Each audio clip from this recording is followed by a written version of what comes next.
네, 저희 수강하는 친구들한테 쭉 물어보고 다니고 그다음에 학교들도 좀 파악하고 다녔는데 우리 아이들이 사물학평을 굉장히 잘 봤습니다.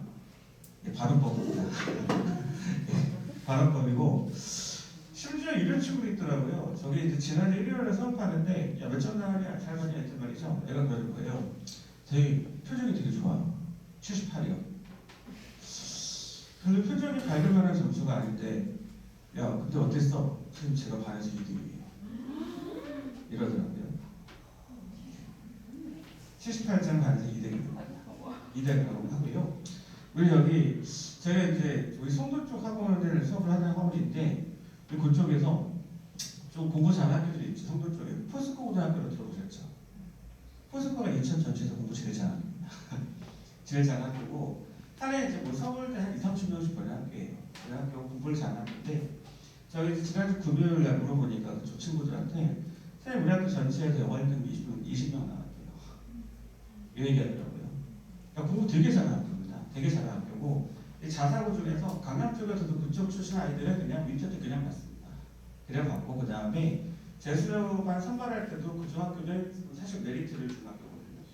애들이 시험을 굉장히 잘 봤어요. 잘 봤는데요. 이제 이번 시험을 좀 어떻게 받아들일 거냐. 저희 이제 일단 사관학평에 대해서 좀 말씀을 드리자면요. 여기 지금 칠판을 보시는 게 맞습니다. 이번 시험에서 오답률 1위, 2위, 3위, 4위, 5위 문제입니다. 우리 여기 펜 갖고 계시죠? 자, 29번이 어떤 문제냐? 이게 말이죠. 그렇죠? 어법 문제예요. 이게 어법 문제고, 자, 그 다음에 31, 32번 어떤 문제냐? 이게 빈칸 추론 문제입니다. 빈칸 추론 문제고요. 자, 36번은 이거 순서 배열 문제입니다. 순서 배열 문제고, 그 다음에 34번 이거 역시가 빈칸 추론 문제입니다. 우리 아이들이 이번 시험에서 많이 틀렸던 문제가 이제 가장 크게 5문제인데, 제가 좀 전에 말씀드렸지만 29번은 틀려야 돼요. 얘는 지금까지 교육청 역사상 최악의 문제입니다. 이거 어떤 문제냐면요. 이게 as인지 대인지를 판별하는 문제가 이번에 나왔는데요. 우리 요거는요. 제가 학원 강사 데뷔한 지가 좀 됐는데 이 문제를 제가 시험 문제에서 봤던 게 15년 전입니다. 이거 수능에 절대 안 나와요. 이거 틀려야 돼요.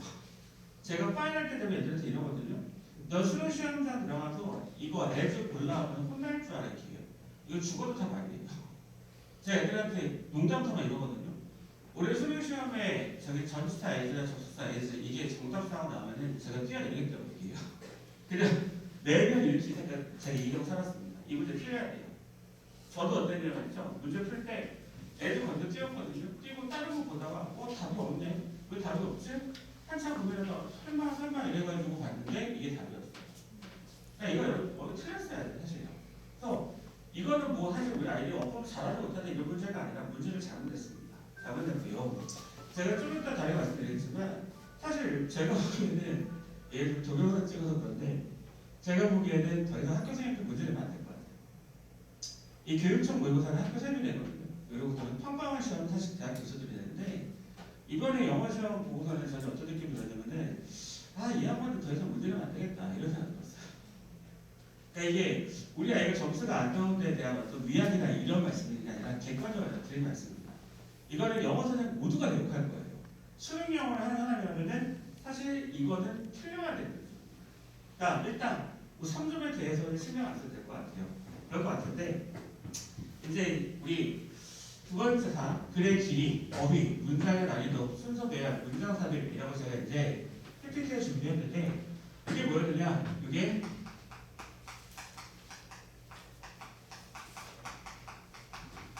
여기에 대한 겁니다. 이번 시험은 글의 길이, 어휘의 수준, 그다음 문장의 난이도, 그다음에 우리 문제 유형 중에서 순서 배열 문제하고 문장 삽입 문제, 이게 이제 우리 수능하고 유사했던 이런 시험이었습니다. 그러니까 우리 아이들은 아마 분명히 이런 얘기 했을 거예요. 엄마 시간 부족했어. 이 얘기 많이 했을 겁니다. 시간 부족했어. 이런 얘기 많이 했을 거예요. 그러니까 2학년 때에 비해서 확실히 테스트 숫자가 확 늘어났어요. 우리 사관학교는요. 요거는 언제 출제하냐면요. 이번에 봤던 시험은 작년 12월 달에 출제한 시험입니다. 작년 12월 달에 학교생을 모아놓고 수능 카피해서 모의고사 만들어 라고 미션을 줘요. 미션을 줘서 서문학교 같은 영어 같은 경우는 이건 잘 잡아놓습니다. 글 길이를 잡아놔요. 그러니까 2학년 때에 비해서 텍스트량이 한 1.4배 정도 늘어났다고 생각하시면 돼요. 그러니까 애를 딱 느끼기에 시험 문제에 여백이 없어요. 여백이 없고 빡빡합니다. 그러니까 시간이 부족하다는 게 나옵니다. 그 다음에 어휘 어려웠다. 이게 분명히 나옵니다. 어휘 이것도 제가 보기에는 수능 수준이랑 거의 유사하게 만들어놨고요.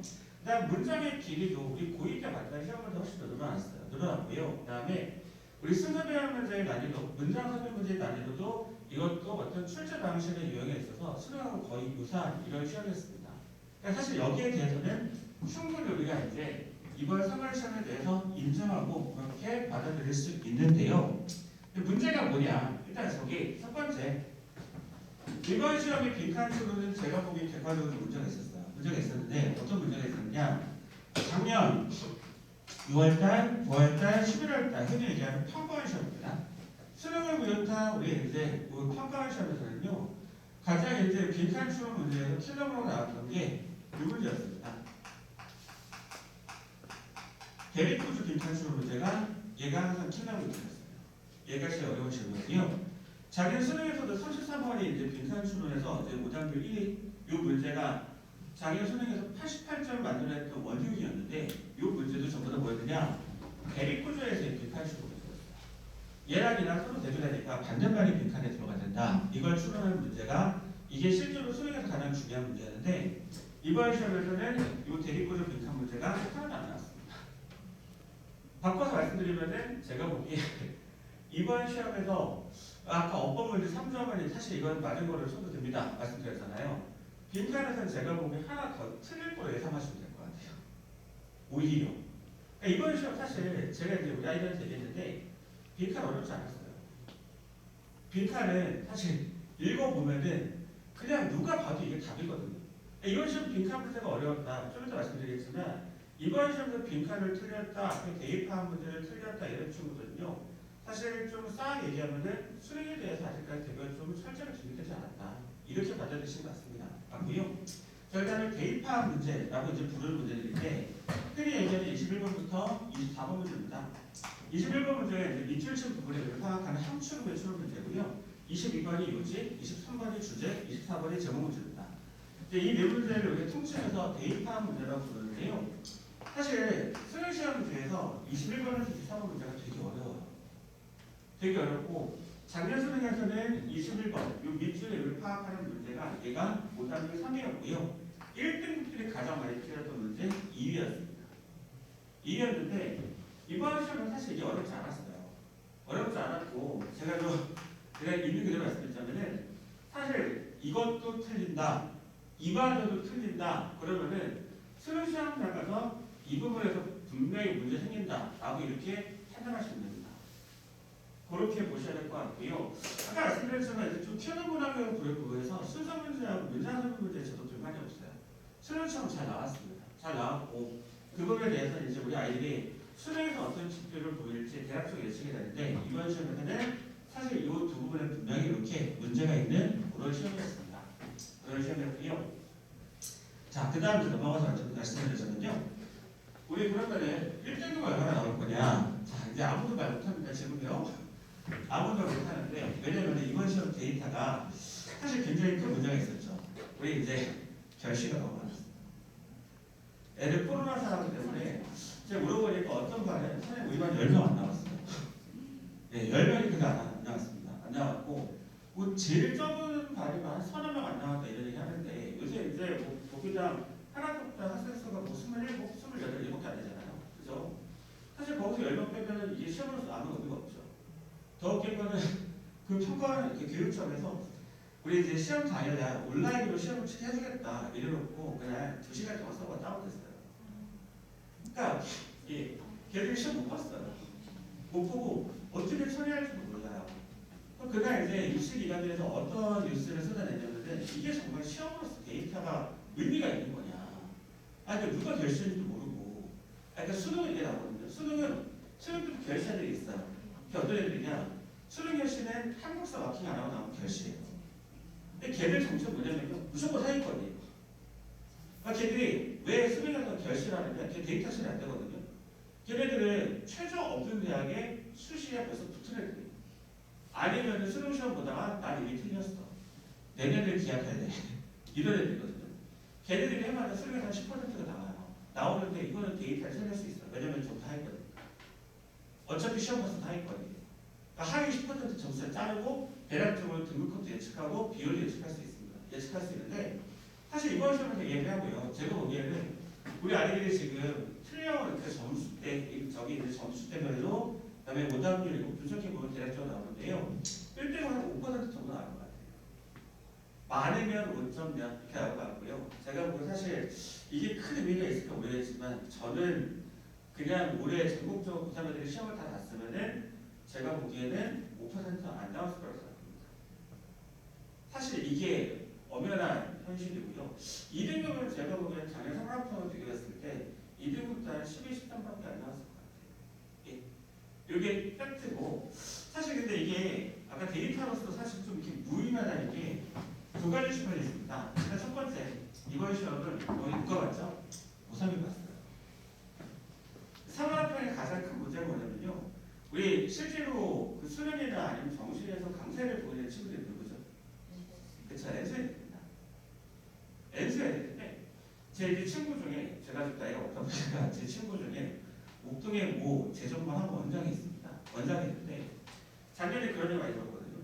작년에 진짜 역사상 가장 멍청한 애들이 들어왔다. 재수학원에. 그래가지고 도대체 얘를 내놓고 무슨 짓을 해야 대학을 보낼 수 있냐 뭐 이렇게 고민했는데 실제로 저기 작년 20뚜껑을 딱 까보니까요. 역사상 최대 실적이에요. 그러니까 그 친구 말 그대로 하자면은 이런 애들을 이 대학에 보내도 과연 괜찮은가. 이건 도덕적 문제가 있는 거 아니냐. 사실 이런 얘기까지 하더라고요. 그러니까 사실 이 학성적으로 그렇게 안 좋아하는데 사실 아웃풋은 너무너무 잘 나왔다는 얘기죠. 그러니까 그거는 사실 뭐 다른 거밖에 분석이 안 되잖아요. 작년 고3들이 바보였다는 거예요. 작년 고3들이 그 공부를 안 했고 못했으니까 그러니까 그렇게 인풋이 안 나왔는데 아웃풋이 좋은 이런 현상이 발생하겠죠. 사실 뭐 어머님도 이게 좀 듣기 좋은 것을 말씀은 아닙니다. 이번에 올해 재수생들이 역사상 가장 멍청해요. 왠지 아시죠? 작년에 이과애들이 문과로 다 바꿔가지고 대학에 가버렸어요. 네. 작년 기준으로 건국대 정도 라인이면 이과 건대 라인이잖아요. 그러면 문과로 연대 동문이 가능했어요. 실제로 붙었습니다. 그러니까 작년에 이과애들이 정시에서 문과를 다 틀어버려가지고 이렇게 해서 뭐 전부 다 대학에 가버려서 올해 이과 재수생이 거의 없어요.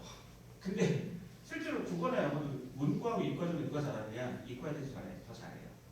더 잘해가지고 올해 실제로 이제 재수 상위권이라는 개념 없습니다. 없음에도 불구하고 그럼에도 불구하고 이번 시험은 우리 엔수애들이 데이터 처리가 안 돼서 사실 이제 우리 학교에서 아이들한테 이런 말씀 많이 하세요. 학교생들이 아이들한테 3월 성적이 수능까지 간다 이런 말씀 많이 하시는데 제가 현실을 똑똑히 알려주거든요.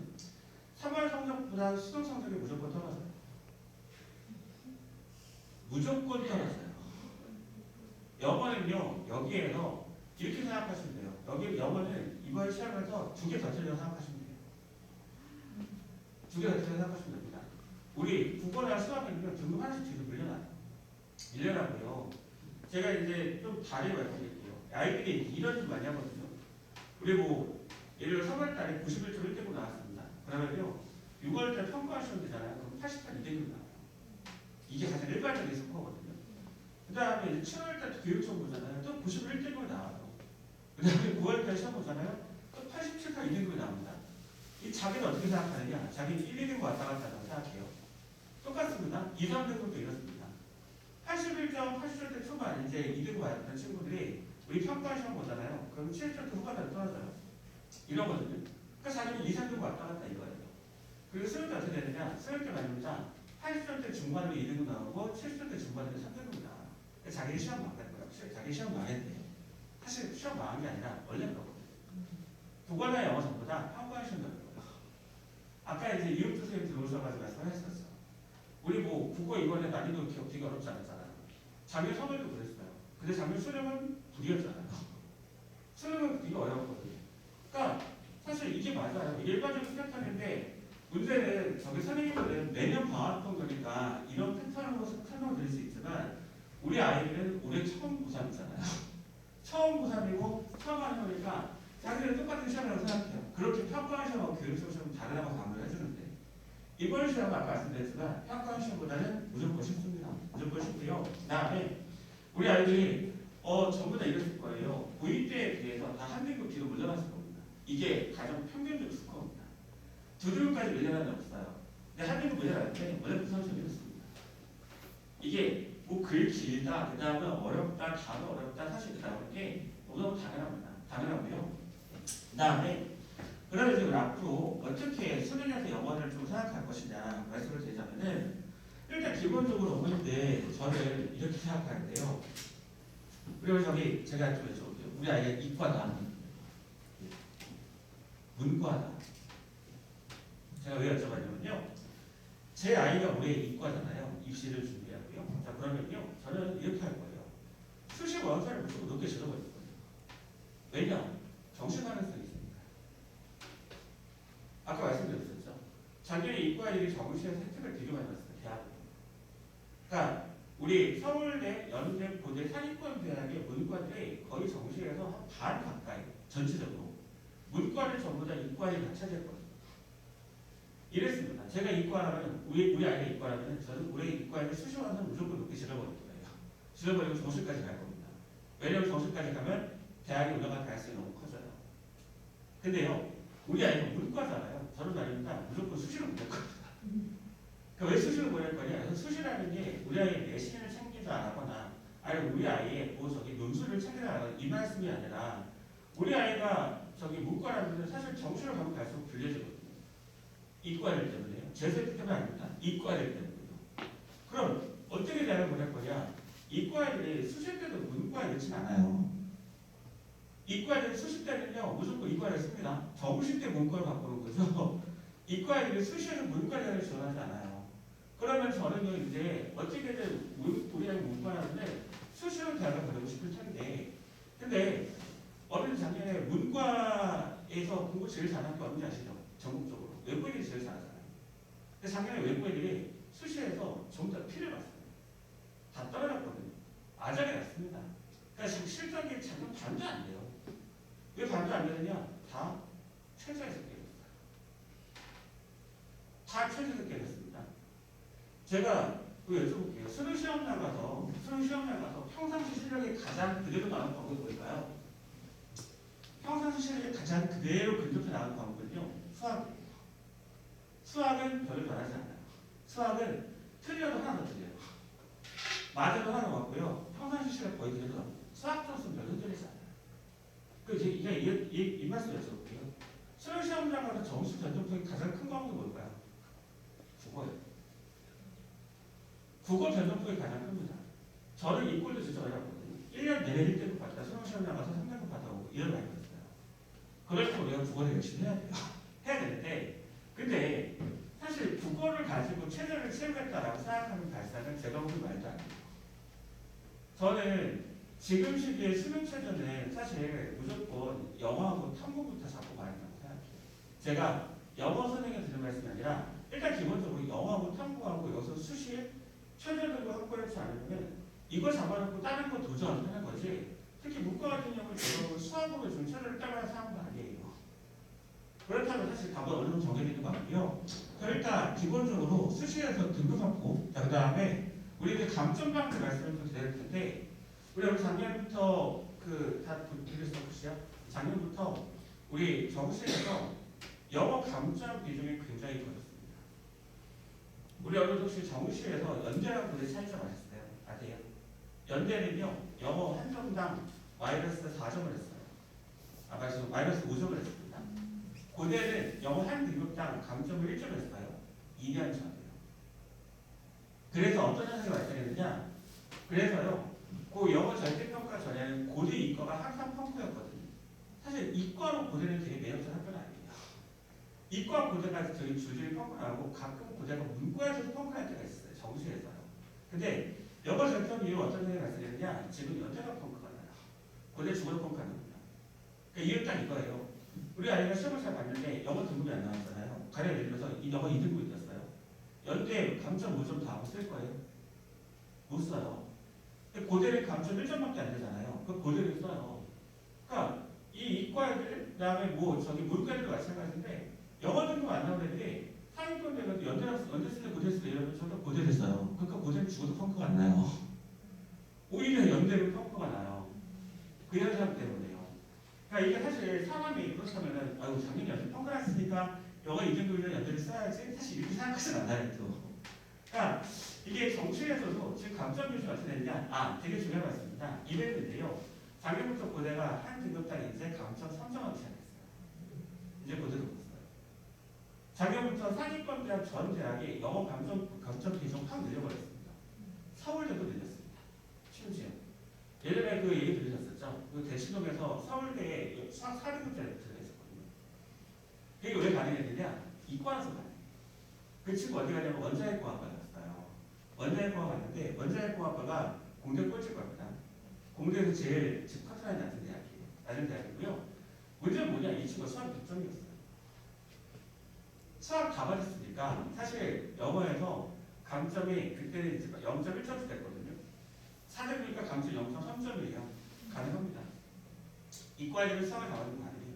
가능한데 문과애들은 서울에 가면 애들도 거의 96점이거든요. 수학이요. 그랬었어요. 지금 말고요. 그랬었는데 문과애들은 차등이 없어요. 그러니까 문과에서는 2등급 받고 3등급 받고 서울대 갔다 이런 애들이 한 명도 없었습니다. 한 명도 없었는데 그 서울대도 작년부터 0.1점이 아니라 지금부터 이제 1점씩, 2점씩 감점폭이 계속 커졌습니다. 커졌고 정시에서 실제로 영어 감점폭 이것 때문에 수련영어는 사실 지금 제가 보기에는 우리 아이가 수시하는 정시하는 간에 무조건 제가 보기에는 이건 선택사항이 아니라 필수사항 같습니다. 필수사항 같고요. 자, 그 다음에 우리 이제 아까 말씀드렸지만 이과의 문과 친구이라고 하죠. 그렇죠? 이렇게 말씀을 드리는데 저는 사실 이게 이과든 문과든 간에 지금 상황에서 사실 지금 입시가 그렇잖아요. 제가 보기에 이제 가장 불쌍한 친구들은 작년 고3이었고 작년 고3 될 줄 알지 말고 들었죠. 아무것도 데이터가 없어가지고 작년에 입시하시는 분들 얘기 들어보잖아요. 어떤 얘기 하셨느냐. 정시 때 돈만 받고 싶대요. 원서를 쓸만한 작년 데이터도 없고 그러니까 박기우 수능에서 우리가 통합성인데 갑자기 약대정은 늘어났고 약대는 그전에 없었으니까 커트를 어떻게 잡을지 모르겠고 또 수학은 100점이고 200명이 넘어가지고 이거 서울대 의대 커트를 어떻게 잡을지 모르겠고 사실 완전 아사리 개판이었거든요. 진짜 작년 시판을 저도 그랬는데요. 제가 저랑 같이 공부했던 친구들 제가 원서를 많이 써줬습니다. 저도 재정관 담임 출신입니다. 재정관 담임 출신에서 제가 원서를 한 10년 넘게 썼거든요. 그러니까 저도 원서 되게 잘 쓴다고 생각했는데 작년은 미안하지만 피해 다녔어요. 그냥 모르겠더라고요. 사실. 이렇게 진짜 깜깜이 있었거든요. 깜깜이 있었는데 어느 정도 이제 작년 데이터가 나왔으니까 올해 고사들은 좀 낫겠죠. 나은데 제가 보기에는 우리 영어 수업 시간에 앉아있는 학생들 보면은 제가 보기엔 아직까지 우리가 지금 입시의 특징에서 잘 모르는 것 같아요. 저는 사실 솔직히 이럴 줄 알았거든요. 저는 올해 수능영어 수업 시작하면은 반에 문과애들이 구름처럼 몰려오라고 생각했어요. 왜냐면은 문과는 상식적으로 지금 수시에도 가야지. 그러면 최저 맞춰야 되는데 최저 뭘로 맞을 건데 이러면 사실 답이 영어밖에 없거든요. 그래가지고 문과들이 구름처럼 몰려가지고 진짜 꽉꽉꽉 받쳐놓을 줄 알았어요. 이과에서 많더라고요. 근데 이과들이 많고 그 다음에 웃기는 게 이게 공부를 잘하는 애들은 더하고요. 공부를 못하는 애들은 더하네요. 제가 일주일에 한 번씩 클리닉 동영상을 주거든요. 이게 이제 어머니 이런 생각 많이 하시잖아요. 일주일에 한 번도 될까요? 되왔고 됐는데 요새 안 되는 애들이 있더라고요. 그래가지고 제가 2시간짜리 동영상 수업을 만들어가지고 아이들한테 전부 다 개별로 지급합니다. 내 주말에 지급하는데요. 이 동영상 수업 이게 제가 유튜브 링크를 보내주거든요. 그러니까 유튜브 조회수가 같아요. 다 뜨는데 우리 아이들 중에서 그 동영상 수업을 시청한 애들이 한 3분의 2 정도 되더라고요. 매 주마다 3분의 2 정도 되는데 진짜 웃기는 게 애들한테 개별적으로 물어보고 그다음에 수업 시간에 체크하는 거 아니까 영어를 잘하는 애들만 보고 있어요. 그 동영상 수업을 사실 제대로 안 봐도 되는데 이거는 제대로 안 봐도 되고 제가 안 보고 있는 애들 봐야 되는데 정작 문제가 된 애들은 오히려 다 안 하고 있더라고요. 안 하고 있고요. 자, 그래서 이제 작년 데이터로 좀 이제 사실상 말씀드릴게요. 지금 보시는 게요. 작년 6월달 1등급, 그 다음에 2등급 이 비율입니다. 자기 1평 때 우리 5.51% 렌트급이었습니다. 이랬고요. 그 다음에 작년 9월 때는요 4.87%가 영어 렌트급이었습니다. 사실 이 데이터를 놓고 보자면은 이게 절대평가인지 상대평가인지 알 수가 없죠. 그렇죠? 상대평가도 영어 1등급이니까 1등급 수준이에요. 상대평가는 동점선 전부 다 1등급 처리해야 되기 때문에 사실 5%, 6%, 심지어 7% 갈 때도 있어요. 1등급 비율이요. 자, 그 다음 말입니다. 수능입니다. 수능에는요. 자, 1.25% 나왔습니다. 작년 수능 출제 위원장 인터뷰도 이런 얘기 있어요. 9월 평가원에서 너무 영어 1등급 수상 안 나와가지고 영어를 최대한 쉽게 출제하고자 노력했다. 최대한 쉽게 출제하고자 노력했는데 결과가 이 값이에요. 그럼 결과가 이 값이면 사실 이게 과연 시험이 어려워서냐 아니면 공부를 안 해서냐 제가 보기엔 답은 결정은 돼 있다고 봅니다. 그러니까 사실 저는 오늘 어머님들한테 우리 아이들의 어떤 태도에 대해서 좀 이제 말씀을 드리고 싶었는데 기본적으로 영어라고 하면요 둘 중에 하나예요. 잘하거나 못하거나 둘 중에 하나예요. 애매하게 뭐 해보겠다 이거 없습니다. 그러니까 요새 아이들 듣고 살펴보잖아요. 그러면은 일단 기본적으로 수능 필수학이 다 통통 비어 있어요. 다 통통 비어 있고요. 이번에 31번 빈칸 문제 정답이 이거였거든요. 컴퓨터입니다. 참고로 패션을 원해요. 열정, 감정 이런 뜻이고요. 자, 이거는 함께 이런 뜻입니다. 그래가지고 함께 감정을 느끼는 거여서 동전이랑 연민이 이런 뜻입니다. 제가 아이들한테 물어봤거든요. 틀린 아이들한테. 자, 컴패션 뜻이 뭐야? 열정이에요. 열정은 패션입니다. 이게 기본어이거든요. 정말 기본어인데 이 기본어도 펑크나 있어요. 아니, 단어 모르는 빈칸에 무슨 소리 집어넣습니까? 그래놓고 글에 영상 나오니까요. 뭘 골라놨느냐? 이걸 골라놨어요. 릴렉세이션. 릴렉세이션 뜻이 뭘까요? 늘어지는 거, 완화되는 거 이겁니다. 사실 아이를 이렇게 틀려거든요. 일단 첫 번째 어휘 비어있고 두 번째 우리 어머님 뒤에 가서 다시 말씀드리겠지만 수능 영어는 영어로 보는 언어 능력 평가 시험입니다. 우리 수능 영어를 잘 보기 위해서는요 일정 정도의 영어 실력과 그다음 제일 중요한 게 뭐냐 논리력입니다. 어머니 저기 그걸 보신 적 있죠? 예전에 케이블 TV에서 타일러가 나와서 문제 풀다 틀린 적 있거든요. 수능 빈칸 문제예요. 그게 아까 말씀드렸던 대리와 고추 빈칸을 반전까지 집어넣기 이건데 타일러 나와서 자기 이문제 풀 수 없다고 했어요. 사실 걔가 영어를 못해서인가요? 아니 저보다 영어 잘하겠죠. 그래도 원어민인데요. 영어 문제가 아니라 사실 언어 논리 문제거든요. 우리 아이들 핵심 어휘력도 비어있고 언어 능력도 비어있습니다. 그러니까 우리 아이들한테 영어 시험은요 어떤 시험이냐 우리 아이들 영어는 고2 때까지 다 왜 암기만 했잖아요. 얘네한테 영어 암기 과목이에요. 한 번도 수능 공부를 해본 적이 없어요. 사실 수능 공부를 해본 적이 없으니까 점수가 이렇게 나온 것 같습니다. 이게 아니고요. 그러니까 사관학평을 솔직히 말씀드리자면 이게 어려워서가 아니라 우리 아이들 수능 준비가 그만큼 안 돼 있다고 생각하시는 게 이게 솔직한 말씀입니다. 그러니까 오늘 이 자리는 사실 뭐 위안받고 이런 자리가 아니라 저는 그냥 솔직히 말씀드리고 싶었고요. 그 다음에 이제 우리 3학 1학기 내신 준비하는 친구들이 있습니다. 이 말씀을 좀 드릴 텐데 3학 1학기 내신은요 정량적으로 두 배입니다. 이거에서 어떤 말씀인지 아시죠? 3학년 때 2학기 내신 들어가지 않아요. 그래서 이게 한쪽을 생각하는 친구들은 사실 3학 1학기 내신이 그냥 곱하기 2이 돼요. 정량적으로요. 정성적으로 내배다. 이게 무슨 말씀이냐? 실제로 입사반일을 볼 때 가장 중요하게 보는 내신은 3학 1학기 내신입니다. 근데 우리 아이는 항상 이러죠. 1학년 1학기 때 내신 와 이러다가 2학년 2학기 때 되면은 아닌가? 자 이러고 3학년 1학기 내신 되면은 알아내는 친구들이 되게 많아요. 그러니까 대학에 못 가는 겁니다. 그러니까 대학에 못 가는 것이고 3학년 1학기 내신 중요합니다. 제가 수능 영어 선생이지만 3학년 1학기 내신 되게 중요하고 열심히 해야 됩니다. 열심히 해야 되고요. 자, 그 다음에 이제 부산평가 말씀을 좀 드리자면요. 기본적으로 절대평가는 일단 이거부터 말씀드리는데 절대평가는 쉬운 시험과 동의어가 아닙니다. 아니고요.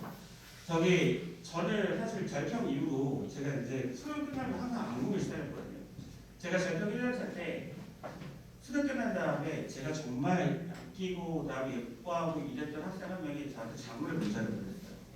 뭐 개강 처음부터 만났던 해서 많이 쭉 해가지고서는 스크롤 압박이 되게 심할 정도로 장문의 문자를 보냈는데 선생님 저는 수능 시험을 당해서 정말 만족하는 점수를 받았어요. 점수가 89점이었어요. 이 친구도 커리어 하예요. 네. 앞에서 쭉 이제 저도 감상에 젖어가지고 이렇게 글을 좀 읽다가 문자를 읽다가 89점이에요. 선생님은 들으시면 굉장히 서운해하시겠지만 저는 굉장히 만족하고 있어요. 그래가지고 제가 한동안 꿈에 89가 나왔어요. 작년 수능 끝나고 88이 나왔습니다. 제가 재작년에는 제 반 친구들이 거의 90% 이상 1등급이 나왔거든요. 1등을 가장 많이 점수였어요. 재작년에는. 작년에는요, 제가 솔직히 말씀드리자면은 제 학생들 중에서 가장 많은 점수가 88점이었어요. 제가 해마다 영어 1등급 비율이 그래도 60% 이하로 떨어진 적이 없었는데 작년에 떨어졌어요. 작년하고 반밖에 안 되더라고요. 그리고 88점이 제일 많아요, 진짜. 점수로서. 자, 이랬는데 사실 이게 88점이 그냥 표준점수를 받아가지고 큰 문제 없거든요. 큰 문제 없는데 그냥 무조건 감점 팍 시키면 아니죠. 이거 되게 아픈 점수가 됩니다. 되게 아픈 점수가 되고요. 사실 이게 누구한테도 굉장히 잔인한 이런 시험이 될 수 있습니다. 자, 그 다음 말이죠. 이제 오늘 시간 관계를 제가 좀 빨리 말씀드릴게요. 우리 이제 중요한 건 고2 때 1등을 나왔다. 어머니 저기 고2 시험을 이렇게 생각하시면 됩니다. 우리 아이가 뭐 단어를 얼마큼 알고 있는지, 얼마큼 영어 문장을 해석할 수 있는지 이거에 대한 지표입니다. 고2 시험은요, 그냥 단어 외우고 해석할 수 있으면 맞아요. 왜냐면은 고2 때는요, 언어 능력을 묻지 않습니다. 실제로 이거는 우리 아이가 얼마나 좀 기초 체력이 되는지 여기에 대한 점수고요. 자, 그 다음에요, 제일 중요한 말씀입니다. 수능 영어는 영어로 보는 언어 능력 시험입니다. 어머니가 머릿속에서 이거를 꼭 기억하셨으면 좋겠습니다. 수능 영어가 어려운 이유는요, 사실 이 부분에 있고요. 이게 제가 이제 제 3당 노하우를 말씀드리자면은 저는 항상 아이들 영어 성적하고 국어 점수 같이 보거든요. 국어에서 꼭 뭘 보느냐? 비문학 점수보다 독서 파트. 국어, 독서, 비문에 약한 친구들은 수능 영어에서 분명히 문제 생깁니다. 이 아이의 특징이 뭐냐면요, 해석 다 해주고 빈칸 문제 없어요. 그러니까 우리 해석을 봐도 빈칸에 왜 이거 들어가는지 모릅니다. 해석을 봐도 문장 설명 문제에서 이게 왜 어디 들어가는지 이거 모릅니다. 이거 모르고요. 그래서 일단 기본적으로 아까 말씀드렸지만 우리 이제 수능이라는 시험, 그다음에 평가하는 시험 여기서는요, 아이들이 항상 이 증상을 보여요. 이제 우리 아이들이 고1 때 막 지워가면서 풀잖아요. 지우는데 무조건 두 개다. 못 지워요. 이게 아주 전형적인 증상입니다. 전형적인 증상이고요. 이건 해석의 문제가 아닌 언어 논리 문제, 이걸로 보셔야 됩니다. 자, 그 다음에 이제 네 번째로 하는 말씀은요. 우리 어머니 올해부터 EBS 연계 없어진 거 아시죠? 작년부터요. 그러니까 지금 간접 연계라고 하고 있거든요. 간접 연계가 뭐냐? 소재 연계고, 소재 연계는 어휘 연계입니다. 어휘 연계고, 사실 작년 수능에서 아이들 박살냈던 가장 중요한 이유 중 하나가 EBS 연계가 없어졌다는 거예요. 저 평가원 시험자들이 실제들이 잘 모르는 게 뭐냐면요. 해마다 사실 이게 갈려있거든요. 제가 해마다 9월 파이널 설명해 드릴 때 이걸 쓰는데 여기 제가 지금부터 무조건 아이들 두 문제 더 맞게 무조건. 이유가 뭐냐? 얘들 영어 실력이 늘어난 거 아니에요. 마지막에 EBS 지표를 찍어서 해요. 앉아가지고 죽도 공부하면서 EBS에서 수능을 나가고 찍어가지고 아이들한테 그러거든요. 반쯤 외워 이럽니다.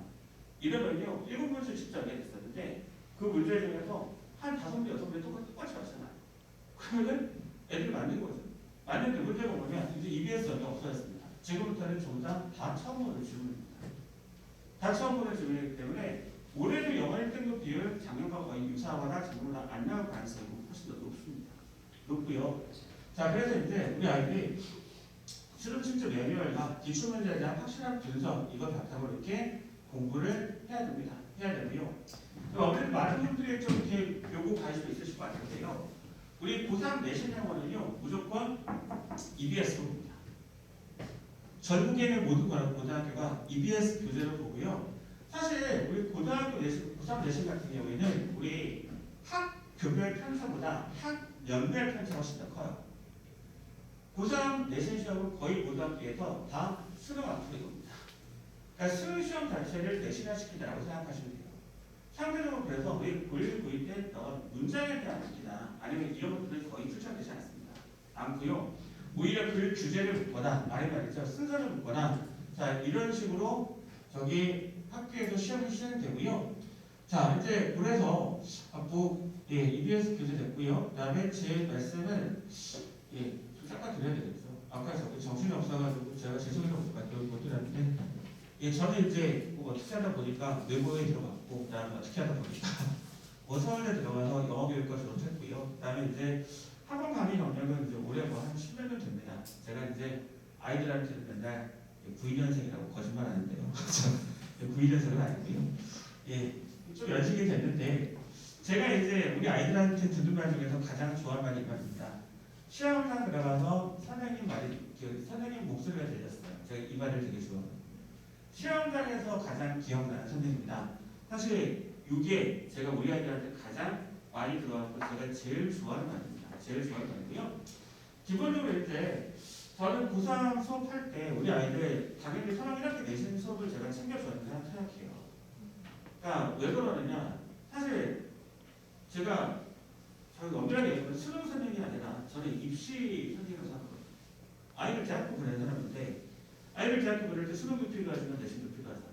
그래서 저 고3 친구들은 수능하고 내신 수업 요 둘 다 진행합니다. 둘 다 진행하고요. 그리고 이제 저는 이렇게 생각하는데 사실 이게 영어라는 과목 자체가 지름 장벽이 굉장히 낮아요. 그래가지고 영어 학원 강의는 제가 보기에는 아무나 합니다. 아무나 하고 살아온 친구들도 하고 하는데 기본적으로 교육과정과 수능에 대해서 똑바로 알지 못하는 사람은 제가 보기에는 기본적으로 이것도 사기꾼이 굉장히 많다고 생각해요. 우리 어머님들 저기 그 수능 영어 가르칠 때 이런 사람들이 있거든요. 어떤 사람들이 있냐? 수능 영어 가르칠 때 순서별 문제에 대해서 문자설명 문제에 대해서 지시하고 연결하고 해서 다 풀린다 하고 이렇게 거짓말하는 사람들이 있습니다. 인강 애들도 마찬가지로 이렇게 수업해요. 이렇게 수업하는데 우리 순서별 문제 수능 출제 매뉴얼에요. 출제 매뉴얼에 이런 말 나옵니다. 지시적 표현에 의해서 문제가 너무 쉬워지지 않도록 해야 하며 지시 없고 해서 풀면 안 돼요. 출제 매뉴얼 이렇게 나오거든요. 그리고 수능도 실제로 그렇게 나옵니다. 그러니까 출제 매뉴얼이나 교육과정이나 사실 수능을 출제하는 교수들이 어떤 생각을 하는지 여기에서 알지도 못하면서 수능 수업을 한다. 제가 보기에 이거는 사실 범죄죠. 그러지 않습니다. 그렇고요. 그다음에 이제 저기 뭐 주차별 교재, 그다음에 뭐 정답에 이르는 정확한 길을 가르친다라고 말씀드리는데 저랑 같이 공부하는 친구들한테 제가 항상 문제 얘기하거든요. 야 선생님 설명 듣고 시원해? 제가 항상 물어봐요. 저는 아이들이 이거 아니지 지우는 게 아니라 이게 정답이지 라고 푸는 게 이게 문제를 풀었다고 생각합니다. 우리 아이들이 수학 문제 풀 때 지우지 않잖아요. 지가 답을 낸 다음에 보기를 확인하는 거잖아요. 이게 문제를 푸는 게 맞아요. 영어도 그렇게 풀어야 됩니다. 풀어야 되고요. 우리 아이들한테 저는 그렇게 가르치고요. 그다음에 이제 학생들이 가장 갖고 싶은 교재는 아닙니다.